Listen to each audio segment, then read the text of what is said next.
Ji ji ji ji I mean हम कलाकार ऐसी कहानियों के लिए ही भूखे होते हैं। मतलब हम चाहते हैं कि कुछ ऐसी कहानियाँ हों, ऐसी स्टोरीज हो जो हम ऑडियंस तक पहुँचाएं। और मैं अपने आप को खुशनसीब मानूंगा कि मुझे ऐसा किरदार प्ले करने का मौका मिला जो एक प्रोटैगनिस्ट है ऐसी कहानी को लेकर।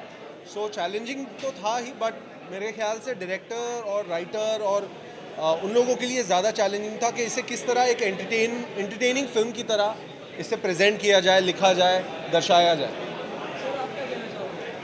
अब मुझे लगता है कि फिल्म में एक लाइन जो है इन्होंने बोली कि बहुत सारी फिल्में बनती हैं सोशल मुद्दे पे। सबसे मुश्किल काम ये होता है कि सोशल मुद्दे के साथ बना उसको एंटरटेन करेक्ट। ऑडियंस को करते रहना। करेक्ट। जब आप फिल्म देखेंगे तो आप देखेंगे कि हम एंटरटेन भी कर रहे हैं आपको बराबर और सोशल मैसेज भी दे रहे हैं। और it is a satire of course I would say. और ये जैसे अभी हमारे यहाँ आयत इकबाल जी आए थे, उनकी कहानी है। ऐसे बहुत लोग हैं इंडिया में, ऐसे बहुत लोग हैं हमारे देश में जो कोई इंदौर में कुछ लोग हैं, कुछ रायपुर में हैं, कुछ दिल्ली में हैं, कुछ मुंबई में हैं, जो लोग लावारिस लाशों को अंतिम संस्कार करवाने काम करते हैं। और ये बहुत मुश्किल काम है। जी। बोलना बहुत आसान है, ये काम करना बहुत मुश्किल है। तो ये प्रोड्यूसर साहब का थॉट था हमारे आदित्य वर्मा की इससे फिल्म बनानी है। तो इन्होंने जब मुझे एक्चुअली एक बात का इंसिडेंट था आपको, इन्होंने जब कहा कि फिल्म बनानी है, मैंने कहा क्या बनानी है? ये बनानी है। तो बहुत ही मतलब मैं क्या बनाऊँ? हाँ। मैंने टीम से बात की क्या बनाऊँ, तो फिर हमने कहा चलो बनाते हैं। प्रोड्यूसर सामने से बोल रहा है फिल्म बनाओ। तो फिर वो शुरुआत हुई, फिर हमारी टीम आई, हमारे राइटर्स टीम विकास गिरी जुड़े, हमारे एक और मित्र राइटर वो है नहीं, अनुराग द्विवेदी, हाँ, गाने बहुत चले। है ना, गाने भी उन्होंने लिखे हैं। और फिर सिलसिला बड़ा, हम लोग बनाते गए। फिर मुश्किल था कि कास्टिंग, सबसे बड़ा काम कास्टिंग।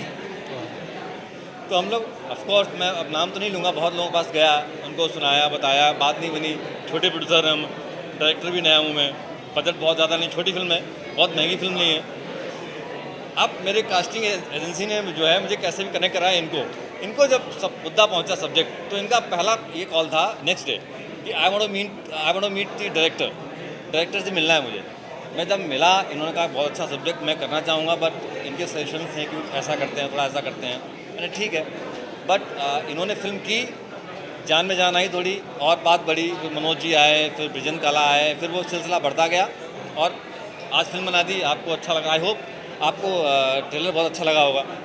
आपको अच्छा लगा आप लोगों सबको? को ट्रेलर कैसा लगा? आप लोगों हाँ, कुछ कुछ कुछ ऐसा लग रहा है कि कुछ हम अलग कहानी है, कुछ कहने की कोशिश कर रहे हैं, कुछ आपको रिलेटेबल आप ना, मतलब ये कोविड के दौरान आप लोगों ने देखा होगा, लेकिन हमारी कहानी कोविड से रिलेटेड नहीं है। ये मैं क्लियर आप लोगों से कहना चाहता हूँ राइट। कि आप लोगों को देख के ऐसा शायद कुछ लोगों को लग रहा होगा कि ये कोविड के बाद ऐसी सिचुएशन हुई थी तो उसके रिगार्डिंग है। बट ये जनरली ये हमारे सोसाइटी में एक बहुत बड़ा इशू है कि बहुत लोग ऐसे होते हैं जिनकी बॉडीज़ क्लेम करने कोई नहीं आता। और मेरा ये मानना है पर्सनली, जब मैंने ये कहानी भी सुनी थी, कि एक बेसिक हर इंसान को उतना हक ज़रूर होना चाहिए कि वो डिसाइड कर सके कि उसका खुद का अंतिम संस्कार किस तरीके से हो, कैसे हो, उसकी मर्ज़ी का हो। तो ये बात मतलब सोसाइटी में हमारे इशू है। जो आप स्टेटिस्टिक्स अगर उठा के देखेंगे जो हमने फिल्म में दिखाई है कि आंकड़े जो हैं, तो वो आपको दिखाई देंगे कि ये कितना बड़ा इशू है एक्चुअली। मैं एक बात बोलूँगा, हमारे सरकारी जो आंकड़े हैं उनके अकॉर्डिंग भारत में 40,000 से ज़्यादा लाशें लावारिश पाई जाती हैं। अमेरिका जैसे देश में 60,000 लाशें लावारिश पाई जाती हैं हर साल। ये वो आंकड़ा है जो पेपर पे है। अब आप सोचो, पेपर पे 60,000 है, 40,000 है, तो एक्चुअल में कितना होगा? तो ये कहानी बेसिकली लावारिस लाशों की कहानी है कि। और मैं एक बात और बोलना चाहूँगा कि लावारिस लाश का मतलब ये नहीं होता कि उसका कोई है नहीं। ऐसा भी होता है कि लोगों के बच्चे हैं, लेकिन जब लास्ट मोमेंट आता है तो लावारिस लाश की तरह रह जाते हैं। वही हो तो गया ना। ये पूरी फिल्म आप देखोगे तो आपको समझ में आएगा। अब हम उनको पूरी कहानी नहीं बताते, वरना इनको नहीं, पूरी कहानी नहीं बता रहा हूँ मैं। हाँ। मैं आप सब लोग टेलर के माध्यम से विषय तो जान चुके हैं कि क्या विषय है।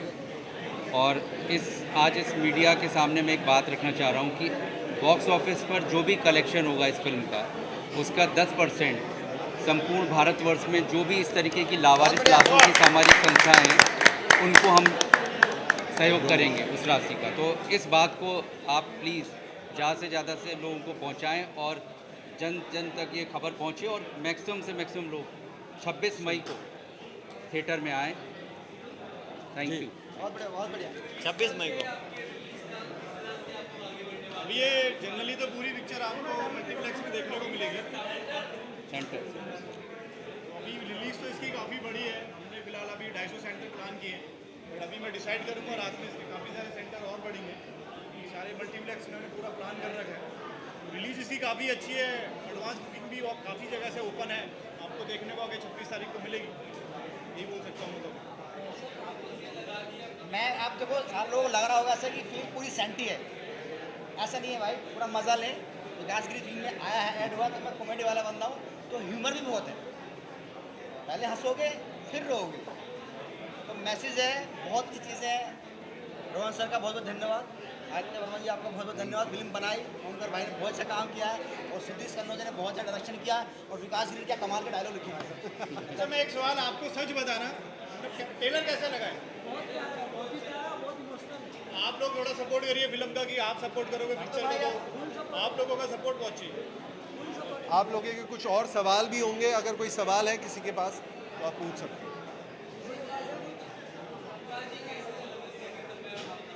हाँ जी,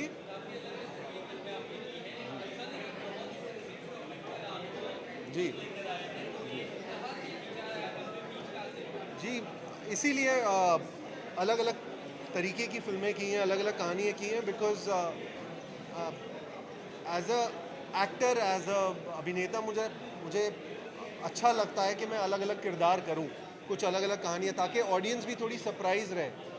यू नो ओमकार ये भी कर सकता है या इस तरह की कैरेक्टर में भी दिख सकता है। तो ये थोड़ी रियलिस्टिक कहानी थी, इसलिए मुझे लगा कि मैंने अभी तक एक मैंने कुछ रोम कॉम्स फिल्में की हैं, जैसे प्यार का पंचनामा हो गई या झूठा कहीं का हो गई। तो मुझे लगा ये फिल्म मेरी फिल्मोग्राफी में, मेरी बायोग्राफी में थोड़ी अलग रहेगी हमेशा। तो इसलिए मैंने सोचा कि ये कहानी कहनी चाहिए मुझे as actor.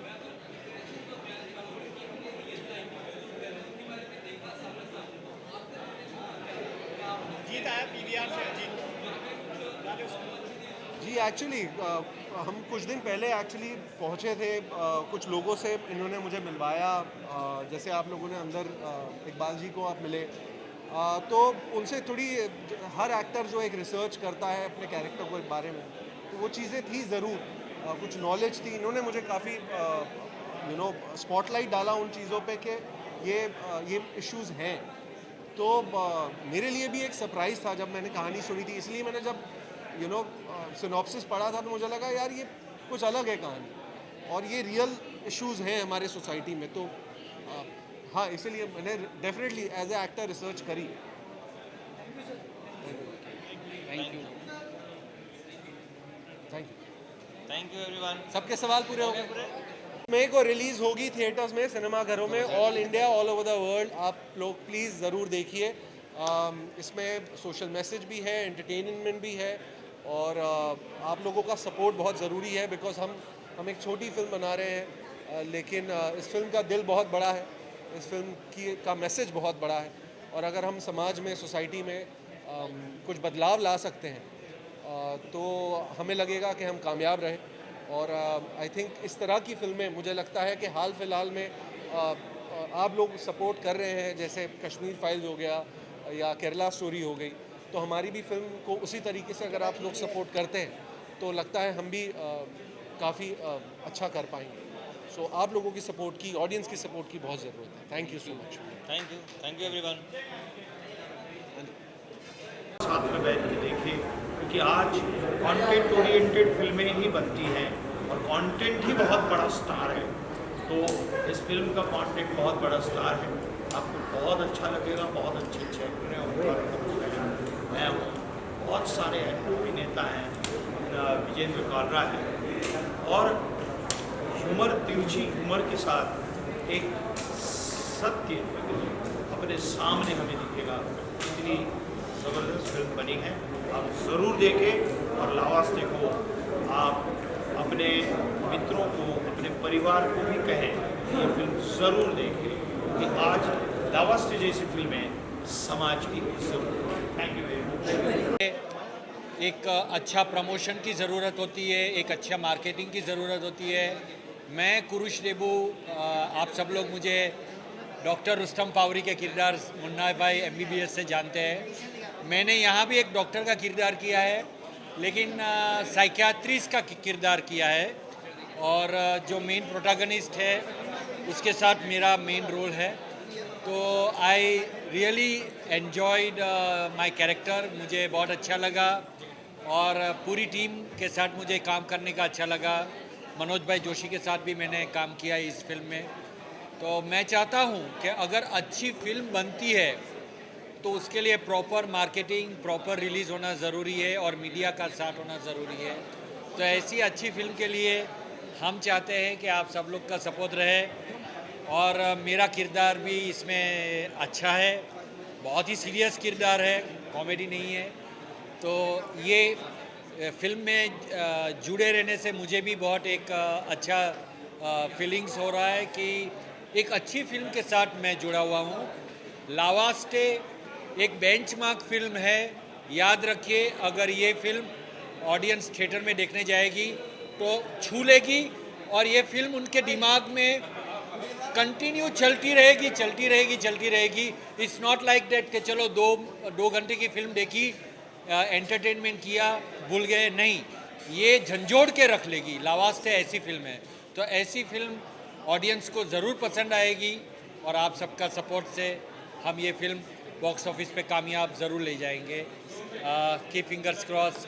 Thank you very much. Thank you. लावास्ते के बारे में आप लोगों ने बहुत कुछ प्रोमो में देख लिया और सब ने बहुत कुछ बता दिया। बहुत ही एक सीरियस मैटर है ये, हमारे समाज में ऐसा भी होता है, ये बड़े शर्म की बात है हम लोगों के लिए, लेकिन एक ऐसी टीम जो ऐसा काम कर रही है उसके ऊपर एक ये फिल्म बन गई है, और बड़े अच्छे तरीके से कहानी को कहा गया है। सबसे बड़ी बात ये है कि इतना इमोशनल ये सब्जेक्ट है, लेकिन इसको इतने आसानी से, इतनी सरलता से पेश किया गया है कि आप लोग एंजॉय करेंगे जो भी इसको देखने वाला है। और हमारे प्रोड्यूसर साहब ने आप लोगों से रिक्वेस्ट तो की है, वो तो आप अपना धर्म निभाएंगे ही, लेकिन हाँ, ये अच्छी फिल्म, इनको प्रोत्साहन मिलना बहुत ज़रूरी है। मैं दर्शकों से जो देख रहे हैं उनसे कहूँगा कि आप प्लीज़ जाइए सिनेमा घरों में, अपनी फैमिली के साथ जाइए। ये फिल्म में आप आंखें नम तो होंगी, लेकिन आपको गुदगुदाती भी रहेगी ये फिल्म। इसको सिर्फ एक सीरियस सिनेमा समझ के ना देखें, ये बहुत सीरियस सब्जेक्ट है, लेकिन बहुत अच्छे तरीके से कहा गया है। ये मैं डायरेक्टर साहब को इसका मैं श्रेय देता हूँ। राइटर्स जो हमारे डायलॉग राइटर गिरी जी, इन्होंने क्या अच्छे तरीके से बनाया।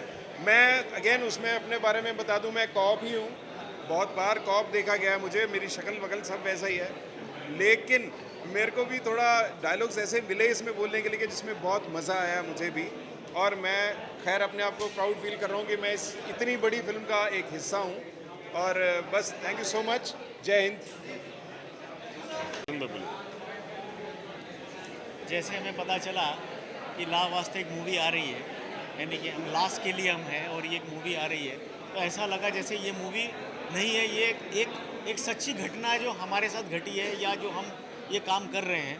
तो हमें बहुत खुशी है कि आज जो प्रोड्यूसर हैं, डायरेक्टर हैं, इस मूवी को इस माध्यम से इस मैसेज को लोगों तक पहुंचाएंगे कि एक क्रियाक्रम करते हैं तो उसकी कितना महत्व, कितना इम्पोर्टेंस है उसका।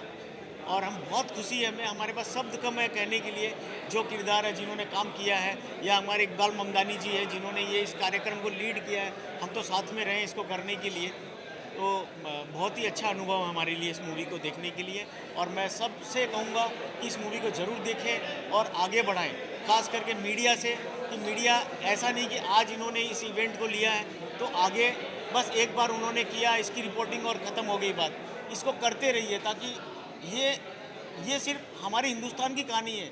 आपको पता चलेगा कि यहाँ अगर ऐसा हो रहा है, जहाँ इसकी संस्कृति ऐसी है, तो बाकी जगहों पे क्या होगा। तो मुझे पूरा विश्वास है कि इस मूवी के माध्यम से लोगों के दिल में थोड़ी तो जगह बनेगी कि हमारे माँ बाप की क्या अहमियत होती है, या हमारे परिवारजनों की क्या अहमियत होती है, और उसके लिए आप कम से कम उसके अंतिम समय में साथ दोगे और उनका सही ढंग से क्रियाक्रम करोगे।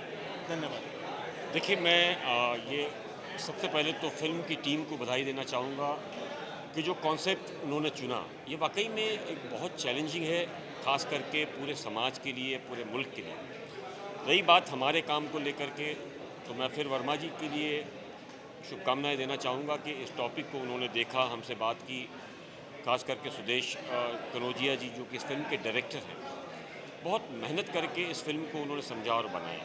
ये दोनों कॉन्सेप्ट अलग है। फिल्म में जो चीज़ें बताई गई है कि किस तरीके से पिता माता अपना खून जला करके अपने बच्चों को बड़ा करते हैं, और एक हर माँ बाप का ये सपना होता है कि अपने बच्चे जो है उनसे ज़्यादा कामयाब बने, जिसको लेकर के वो देश विदेश में अपने बच्चों के लिए कुर्बानियाँ देते हैं। लेकिन एक वक्त ऐसा आता है कि बच्चों को लगता है कि शायद वो बहुत सुपीरियर हैं, उनके पास वक्त नहीं है अपने माता पिता के लिए, तो ज़मीन जिसकी जो होती है शायद हम वो भूल जाते हैं और उसको लेकर के लगातार काम करते हैं।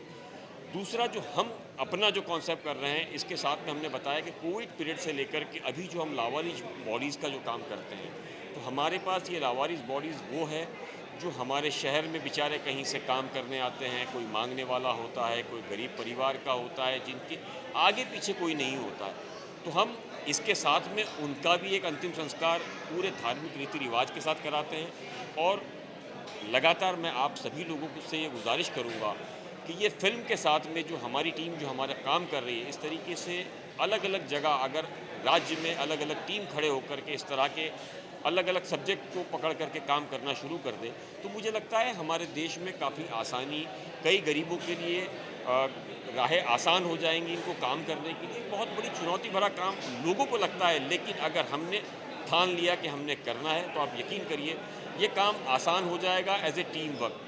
मेरी फिर एक बार शुभकामनाएं पूरे फिल्म की टीम को, उनके प्रोड्यूसर और डायरेक्टर और एक्टर्स को कि ये फिल्म ज़रूर चलेगी। और मैं लोगों से भी ये गुजारिश करता हूँ कि एक बार इस फिल्म को ज़रूर देखना चाहिए, ताकि ये पता लगे कि माँ बाप की क्या कुर्बानी होती है, बच्चे कैसे बड़े होते हैं। बच्चे आज समाज में जाने के बाद भले ही वो किसी कंपनी के CEO हो जाए, किसी के कुछ अलग अलग स्टेटस पे वो चले जाए, लेकिन माँ बाप होते हैं आखिर। Thank you so much.